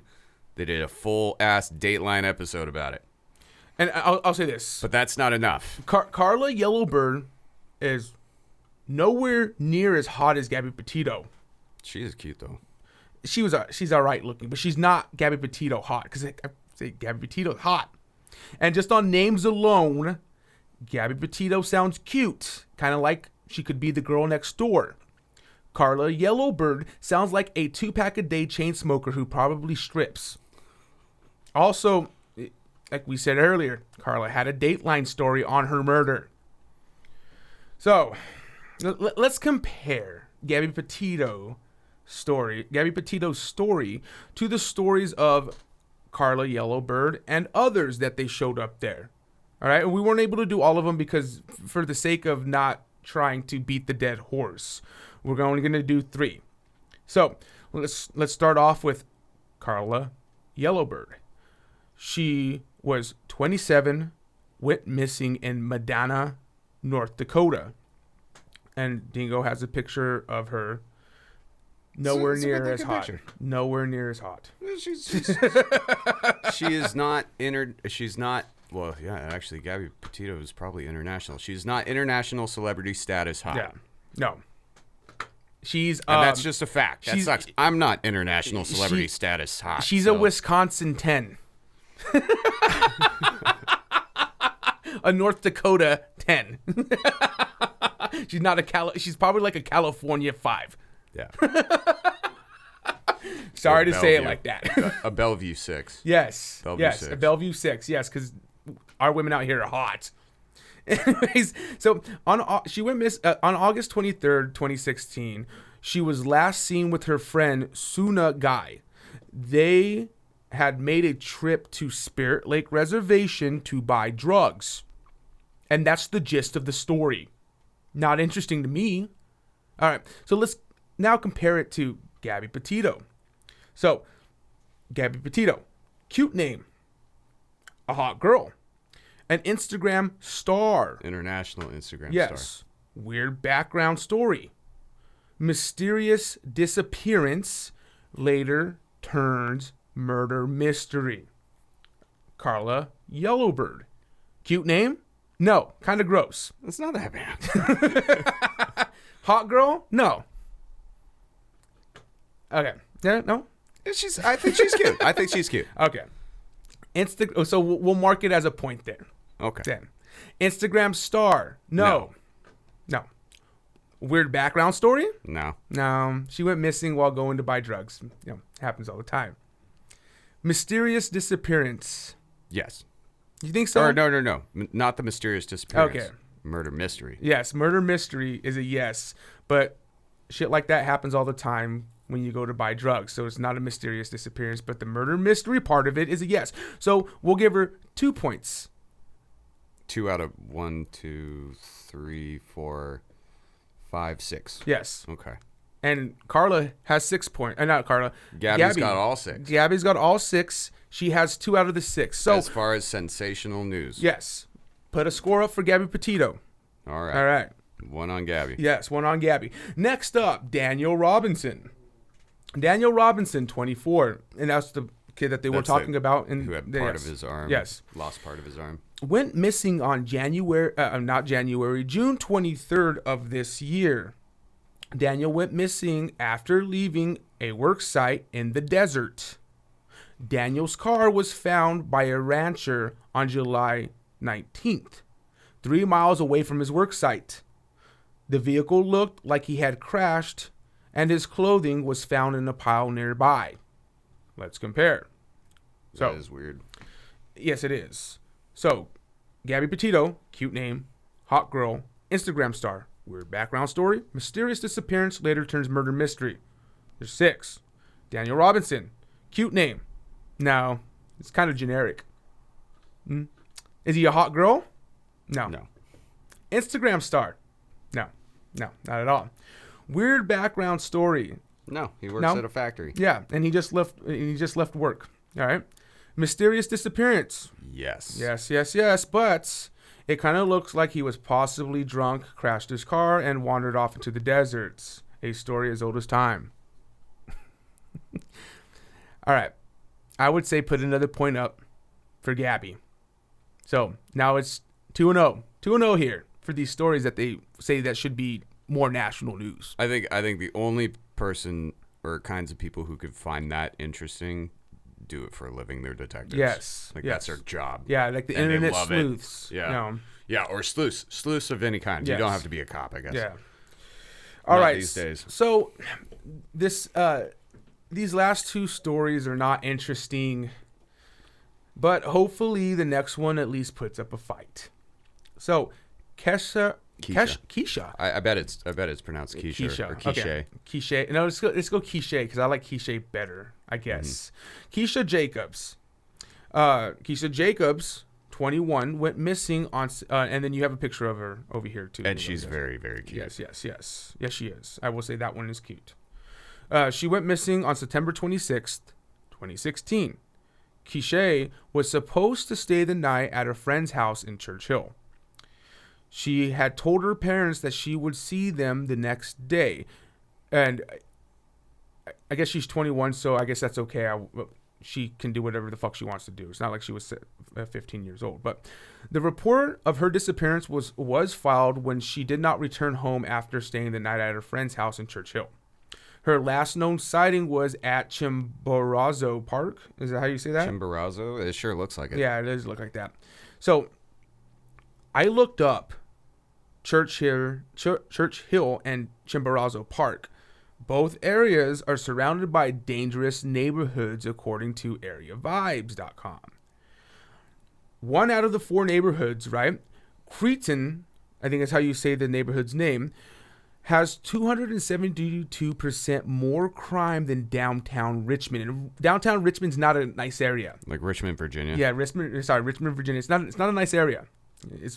I'm sure you go there in daylight, you don't stay there in nighttime. All right, and then the lowest out of the 4 neighborhoods, being Woodville, has 170% more crime than downtown Richmond. So wow. We can safely say she went missing in the ghetto. Happens all the time. So let's compare. Gabby Petito, again, cute name, hot girl, Instagram star, weird background story, mysterious disappearance, later turns murder mystery. How did we say her name again? I think we're going to go with Keisha. Okay, Keisha. Keisha Jacobs. Cute name. It's cute in the sense that it's spelt wrong. Keeshea. You're cute. It's either Keisha or Quiche. Yeah, okay. It's probably Keishia, actually. I don't know. It's not bad, though. If it's Keisha Jacobs is a cute name. Okay. So I was going to say no, but since you said it like that, we'll mark it a yes. Okay, we'll give her a yes. We'll give her a yes. Hot girl, I would say yes. She's a very cute girl. So that's 2. That's 2. All right. Instagram star. Nope. No. Background story. Nope. No. She went missing in a high-crimed area. So not very mysterious disappearance. No. Yeah, because people go missing in the ghetto all the time. But it is a murder mystery. Yes, it is a murder mystery, and that gives her... I guess 3 points. 3 points, but not enough to beat Gabby Petito. So throw another point up for Gabby Petito. 3-0. 3-0 these stories are. You see, the point I'm making here is that these stories are boring. No one cares about a story of a missing girl that disappeared in the ghetto. No one cares about someone who went missing in the deserts. And no one cares about a girl who went missing on the reservation because she was going to buy drugs. There's nothing interesting about these stories other than that they're sad. To sit there and make people feel bad because no one cares about your boring missing person case and blame the lack of attention on America being systematically racist is bullshit. I'm sorry to say it like this, but these people should have gone missing in a more interesting way. Maybe they should have thought about their social media presence before they went missing. Because that's what it seems like people are more interested in. You know, is the social media star. You know, well, I'm going to be careful saying anything about that, but I do have something to say about this in general. Yeah. We keep hearing these whining talking heads on the media. Now, as much as they want to say they're not part of the media and it's all the media's fault for being racist, they're part of the media. They are on the same networks that they are complaining about. Yeah. Because the media knows that race is a hot button issue. So they are simply pushing the narrative because people find it interesting. That's why these people are on that show complaining about what they're calling systemic racism. But America's spotlight has been exclusively centered on people of color for the last 7 years. Yeah. Trayvon Martin, George Floyd, Breonna Taylor, Dante Wright, James Porter Garcia. The list is monstrous. Yes, it is. But does anybody talk about Ryan Whitaker? No. Do you know who that is? I didn't know until you told me about it, and I watched that video, and it is shocking. It is shocking. So if you don't know who Ryan Whitaker is, and you can manage to find the unedited video, you will see that this man answers the door shirtless at like 1 o'clock in the morning or something, as two cops are banging on his door, and it was due to a noise complaint. He obviously looked like he was sleeping. It was 1 o'clock in the morning. They were playing video games. He was up with his girlfriend. They were playing Crash Bandicoot or something, I think is what she said. Anyway, he answers the door with a gun in his hand because it's 1 o'clock in the morning and somebody is pounding at his door. Yeah. Later, the girlfriend says that, no, there's been somebody, like they had a break-in or something. Mm-hmm. So anyway, he answers the door with a gun.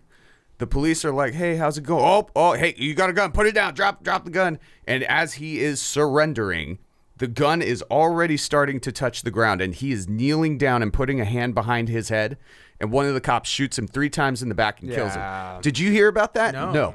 Because he's white. Yes, and he should have had a social media presence. He should have had a social media presence. He should have been a hot girl. It should have been a murder mystery, but not much of a mystery there. No, thanks, cops. You ruined the fucking story. You freaking ruined. We knew who it was from the very beginning. What I'm trying to say here is, what the hell are they talking about? All we hear about are minorities and their problems with the police and their people who their children who have gone missing or who have been shot unfairly. Mm-hmm. But we don't talk about the 16-year-old white kid who's backing out of a parking space after buying weed, and when the police officer told him to stop and he didn't, he shot him dead. Yeah. For just not obeying a command to stop. And he wasn't peeling out of the spot. There's a video of it. I tried to find it. Yeah. But I can't fucking find it, and I can't even remember his name because nobody freaking talked about him. Yeah, and it's probably a boring story because it's pretty cut and dry. I mean, it is cut and dry. It's a cut and dry thing. If I remember correctly, he was buying weed or he was smoking weed. The cop knew he was smoking weed, and the kid like reversed. I think he might have been deaf, actually. Anyway, fuck. No, you can't be deaf and drive. Maybe he wasn't deaf. Okay. But something like he didn't hear him. It was really obvious. He didn't peel out of the spot or anything. And the cop's like, stop the car, and then just shoots him. You want to know what it was? The reason he didn't hear the cop is because he was probably listening to the new Bobby Shmurda track. But as much as we make fun, this is sad. It's sad stuff. Well, you know. All I'm saying, people who think 100% of stories need to be exclusively about their own race can go fuck themselves. Yeah. No, they can. Like it makes no sense to me, and I am a person of race, of brown skin, and I am a person of race. but I am a person that is what you would consider a minority race. You're Mexican, you know. And I still see issues with this. You know, I don't like it that you're willing to take a cause that's probably a good cause. I would say these causes that these people are backing are good. You know, there should be more done about people going missing. I believe that. But for you to sit there and then tell everybody that they're systemically racist because they're they don't not want listening to you? Yeah, go fuck yourself. You're the ones who are being the racists, and I'm not. Quit it. Yeah. And what is this fucking term? Missing white woman syndrome? Yeah. What the hell makes you think saying something like that is okay? No. Ever about any race? It's ridiculous. Yes. Well, getting sick of being hated on for being white, man. I really am. No, man, I'm sick of people doing it to you, buddy. It's messed up. My girlfriend's white. I don't like it. It's like, hey, what do you, we're a mixed race couple. Like it's like it's not cool. I take offense to it. But fuck. Anyways, enough of that. Let's do something fun here, Dingo. Well, I heard there's a new game show. There is a new game show. And of course, big Hollywood would think that it's going to be okay to make this kind of game show because it's going to sell, and it's probably going to be a big hit. Yeah. If they put the time and money into it and they get the right people, hell yeah. So CBS is creating the next revolution in competition game shows. On September 9th, CBS announced a 5-week series called The Activist, which will feature 6 activists from around the world competing against each other. Their success will be measured by online engagement, social metrics, and input from the show hosts, which is Usher. Like the rapper? Yes. He's still doing stuff? I guess so. He's going to be the host of this. He's not an activist. Anyways, Usher, Priyanka Chopra Jonas. Priyanka Chopra Jonas? Who is that? Cool name. And Juliana Hugh. Hugh? Yeah. Well, she's an Indian actress, and I recognize her. Here, you'll recognize her too. Oh yeah. She did that one movie that came out about I think it was she was a queen that led a army to take back like parts of India or something like that from China. Anyways, and then Juliana who's that? Type that in real quick. Julianne Hough. Who? Hough. She is a dancer. She's a very pretty dancer. She looks like Gabby. Let me see. I'll be the one that's. Oh yes. Wow. Yep. Blonde-haired, blue-eyed. Blue-eyed. The thing that everybody hates. You guys want to make up a racist term? Here's a racist term: blonde, blue-eyed jailbait. America loves that shit. Yes, they do. So I don't think she's jailbait though. She looks like she might be older than No, she's probably like maybe in her 40s and still looks hot. So the thing is like 4.9 million followers. Usher and these are all actors. Why don't you like get real activists on your side and be like, hey, let's do this. And the reason probably why is because they're going through and they're like, you guys are making a game out of my cause. Why would I want to be part of this? Like, you are demeaning my cause. And making them compete with each other. Like, how does that help the cause? It's not supposed to be something that's a game. I totally agree. It's almost a way of life. Anyways, the show is expected to premiere on October 22nd. So, with Dingo's advanced knowledge in hacking. Because I'm white. Yes. We obtained the pilot episode and we'll be playing it for you. We hope you enjoy it. Welcome everyone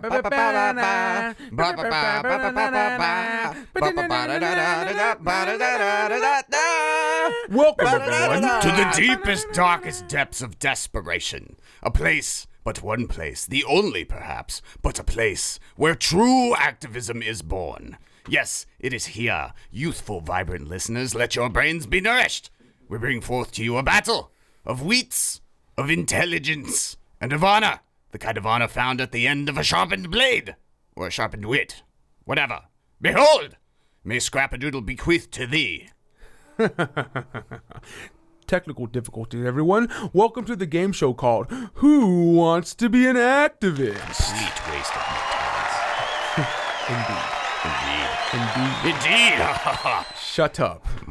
So today's contestants' names are Chadwick Chode, David Hagedorris, and Soprano Dingo. Well, who's that? I've never heard of him. Speak when spoken to. This is a game show. Okay. So, here are the rules of the game. 3 contestants, 1 prize. I will ask a series of questions. The contestant with the right answer will win money for their cause. The contestant with the most amount of money at the end of the game will be able to donate tax-free. Let's meet our contestants. Chadwick, introduce yourself. Well, Alex Trebek, I built a TikTok empire with over 100,000 followers. I am so successful I was even able to turn 1,000 Trumpers into woke activists. If I win today, I will create the greatest activism cult that even Jim Jones would splooge to. Interesting. Next contestant's name is David Hagedorris. Hey, well, nice to meet you, Alex Trebek. Can I call you J-Beck for short? Sure. I enjoy long, complicated conversations and a wardrobe of one outfit and a woman who refuses to shave anything because morality. I see. Questionable.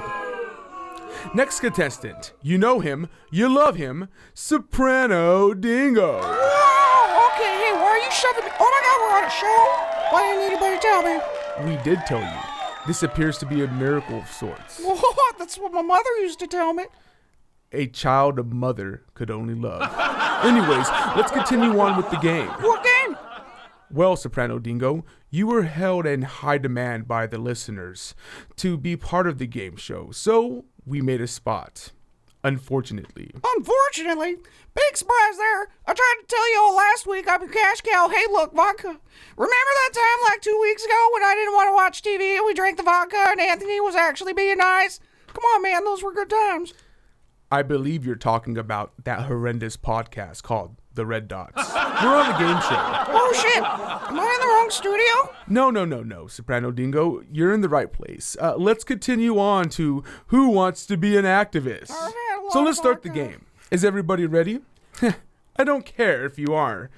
We're going to start anyways because I said so. First question. It's good to be the king. What is the definition of fascism? Is it A, whatever my party tells me? B, white people? C, Gary Busey?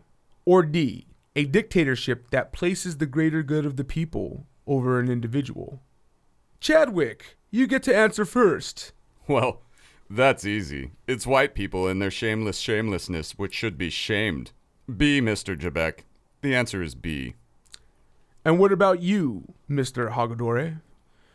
Well, I would say D, because it's the most plausible answer. I mean, it's the actual definition of the question.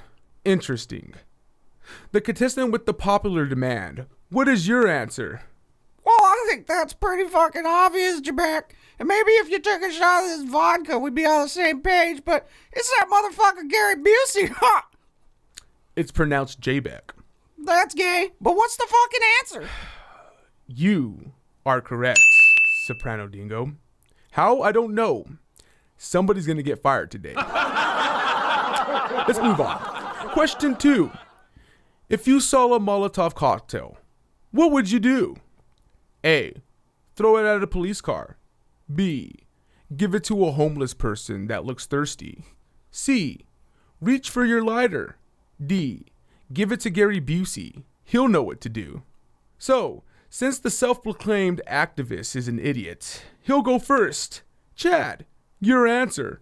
Well, I'm not gonna lie. I've come across this before whilst filming one of my latest TikTok documentaries, and I think it's quite obvious to anyone of any political persuasion or gender or sex or sexuality or identity or adversity or skin color or pronouns or costume at furry parties that you throw it at a cop car. A, Mr. Trebek. A. Chad, in the words of your native language, Word Up Magazine. Word up. Next, David Hagedorris. What would you choose? I don't want to incriminate myself, but from my Harvard education, just to put this out here, I also went to Yale.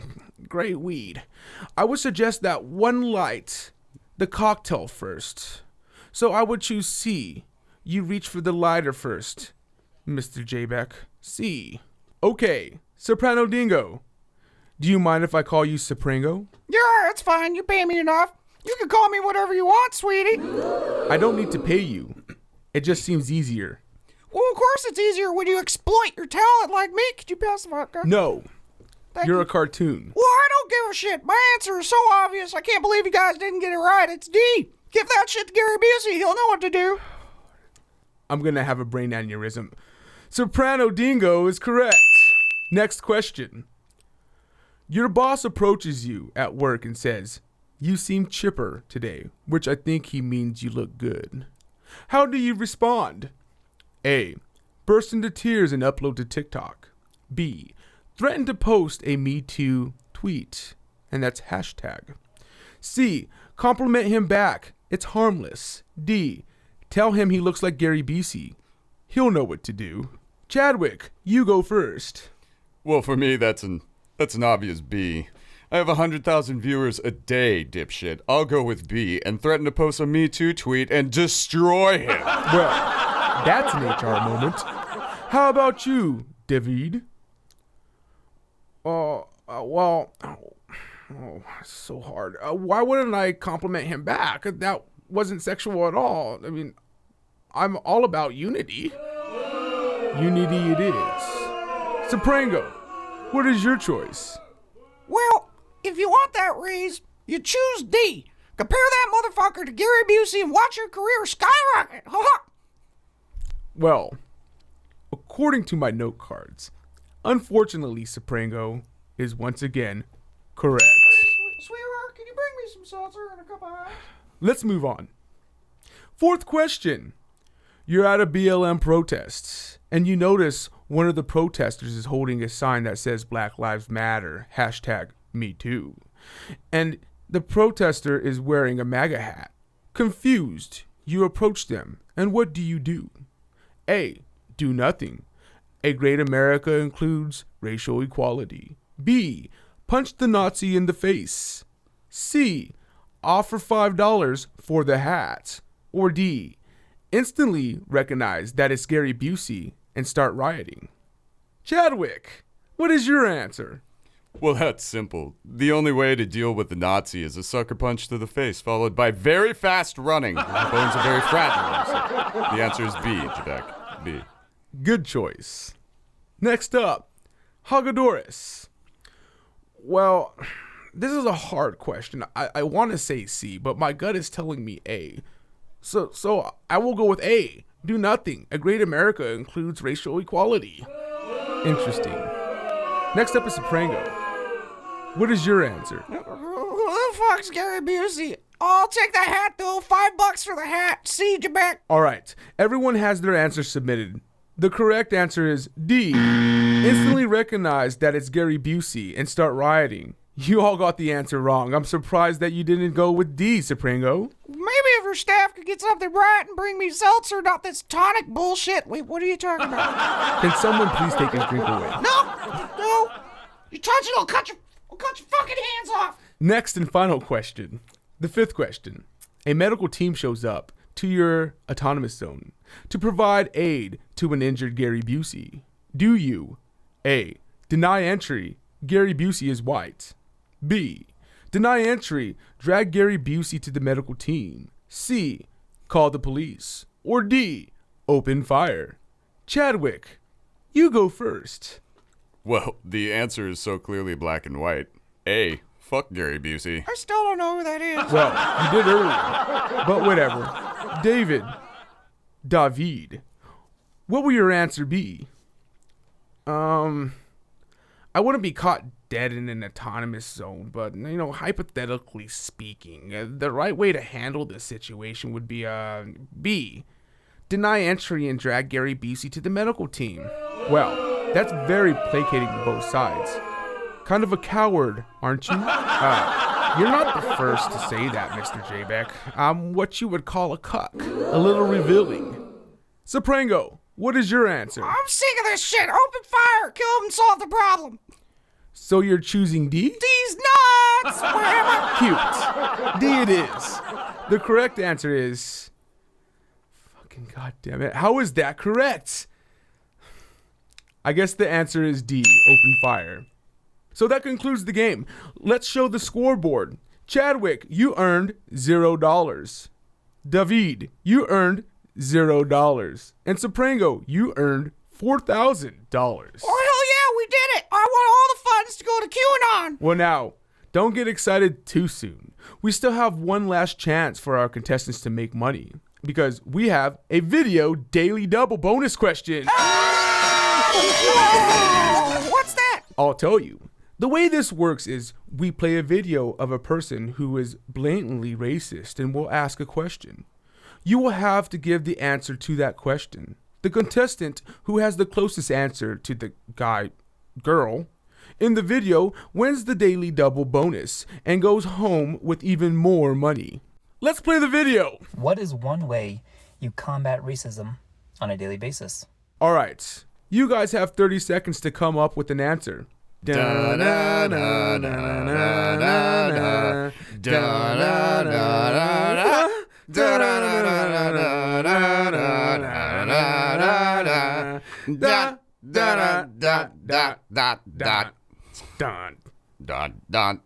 right, everybody put your pencils down. Let's hear your answers. Chadwick, let's hear yours. Well, that's easy, Jabaka. You make white people feel shame. Shit sells, and in the end, you could use the profits to further your personal goals, like buy a new car. I like it. David, what is your answer? Well, you know what? I put down, treat everyone equally. Pointing out society's flaws without practicing the solution merely begets more racism.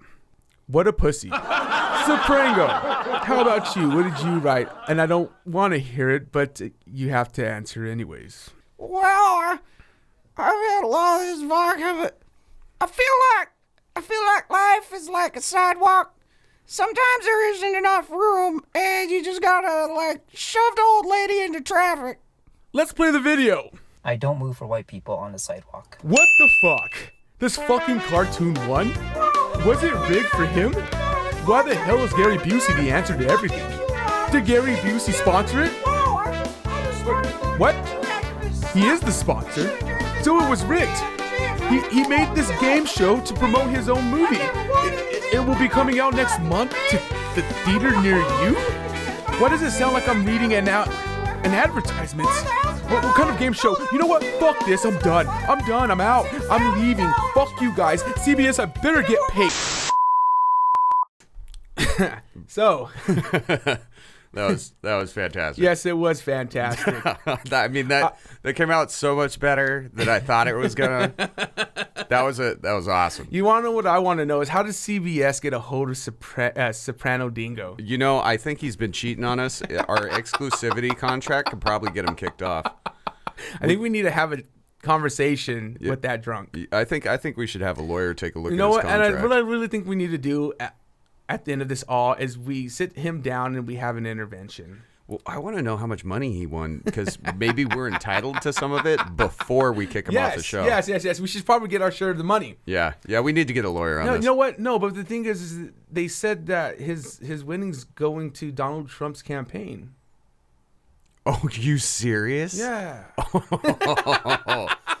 Wow. So how do the other activists feel about that? You know what? They're probably fucking disappointed. I bet they're a little disappointed. Anyways, no popping tops this week. The episode's already as long as it's going to be, and I just, you know what? Sometimes we just can't pop tops to everybody all the time because nobody's doing anything fucking cool or so bad that we should pop tops to. Well, I know who we could pop tops to. Who should we pop tops to here, Dingo? Here. All right, what's up? Let's grab one of these cans here. All right. So, I know we talked about some stuff today, and I kind of got a little upset about some racism. And I'm sure there's, 60, 70, 80-year-old black people who are out there like, talk to me in 20 years, boy. But whatever. It's never right, and it's never okay. So I say we pop tops to the 600,000 missing Americans, no matter what your color. Yes, I agree. And to their families. All right. All right. So, guys, you can find us at thereddot.com. thereddots.com. I don't understand why I have to keep on telling you guys this. All right. We have links to our Facebook, Twitter, Instagram, and Spotify, and Apple, and YouTube. And YouTube. You see, I'm already mad that I have to repeat this all the time. And then, plus, if you visit the website, you can view our show notes. We provide links to all the clips we watch and the sources we pull from. Fact check us. And for our YouTube viewers, and I'm going to give you guys some leeway here because the YouTube hasn't been around for very long. Make sure to hit subscribe and press the bell. I guess the bell lets you know when our new content is up. And also make sure to like and comment. And subscribe. Yeah. Or the bell? Is that what the bell is? I think that's what the bell does is I guess it goes, hey, the person you subscribe to just put up a new video, and it's like, oh, hey, cool. That is cool. Wow. We upload every Wednesday, obviously, and we do have some announcements. Indeed. Yes, we do, and I'm very excited about this because the spooky month of October. Yes, October is my favorite goddamn month. Halloween's the best. Oh, dude, I'm so excited. Like this is my conspiracy theory stuff comes first, but then Halloween rolls around, the scary gets scary, and I'm fucking always ready for it. So October is going to be a big month for us. We have all kinds of stuff planned. So starting the first week of October, on Fridays, we will be going live on YouTube. And this is a chance for us to kind of play around with it because at some point we're going to get cameras and we want to be able to go live. So this is our understanding of it. And when we go live on YouTube, we'll be watching scary movies and playing drinking games with the scary movies. So it's going to be fun and interactive. And if you guys want to hang out and join us and watch a spooky movie, you'll be able to do that. And then maybe you can play the drinking game with us. That should be fun. Yes. That'd be really cool. Yes.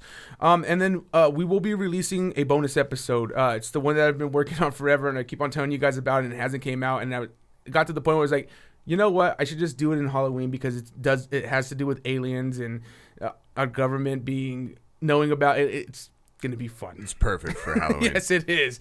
And then on Halloween, on the week of Halloween, when that episode comes out, we're not going to be doing news. We're going to take you away from the news. We're going to have some fun, and we're going to read some creepypastas. And we're going to do it in the best way possible. We're going to be, voice acting. Yes. Yeah. Excellent. Dingo will be able to bring his what's that character? The Bulwark of Truth. Oh, that's what's his name from Snopes. Okay. Mickelson. But we'll be doing it in we'll be animated about it when we read these stories, and we'll also maybe throw in some voice acting here and there. Maybe Soprano Dingo will show up if he's not too drunk. Yeah, we'll see about that one.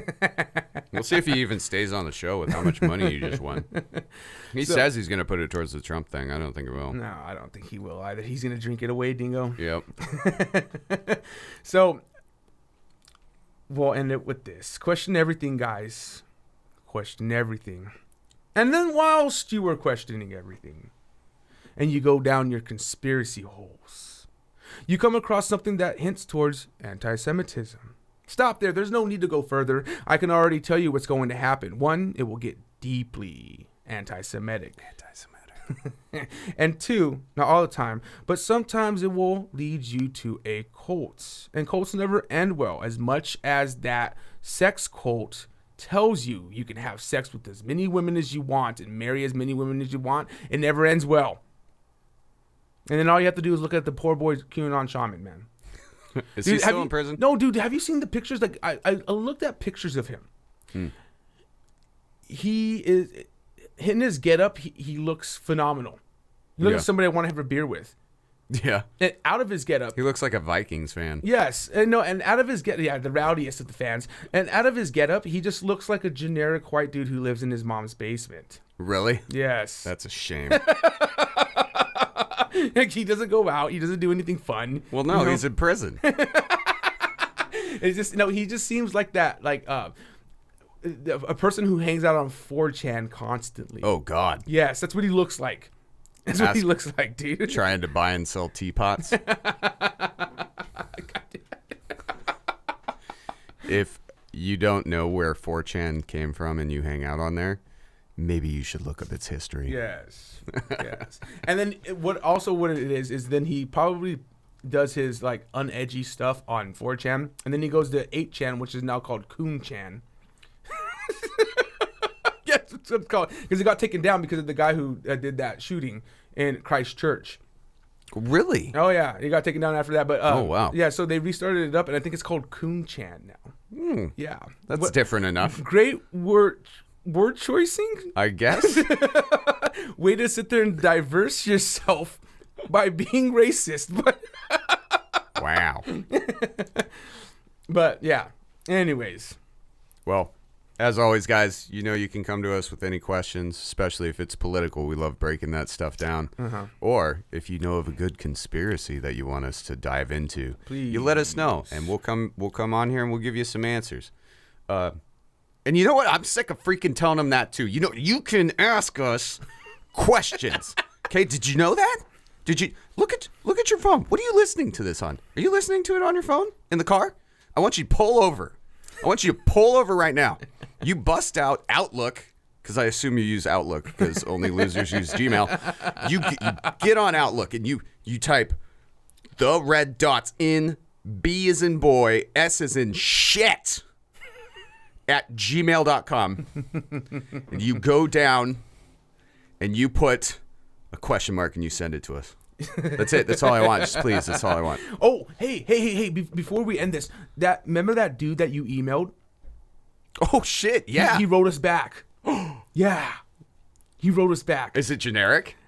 I don't know. I didn't read it. I just popped up and it said. I'm scared to read it. No, and it said, hi, Israel. You messaged my personal email account, but in regards to what you said, and I was like, oh, he messaged us back. Wow. Hey, and so this is what we'll do. We'll next episode we'll open with the emails. Yes, and we'll read that email out if it's interesting. Oh my God! I forgot wow. to tell you about that. Wow. Wow. Little Jerry. Yes, and hopefully our audio engineer is with us this next time. But anyways, like we always say. What do we always say? What are we leading into? Oh, God damn it. Question everything. No. Whilst you are questioning everything. No, like we always say. Thanks, Obama. Let's get scratching.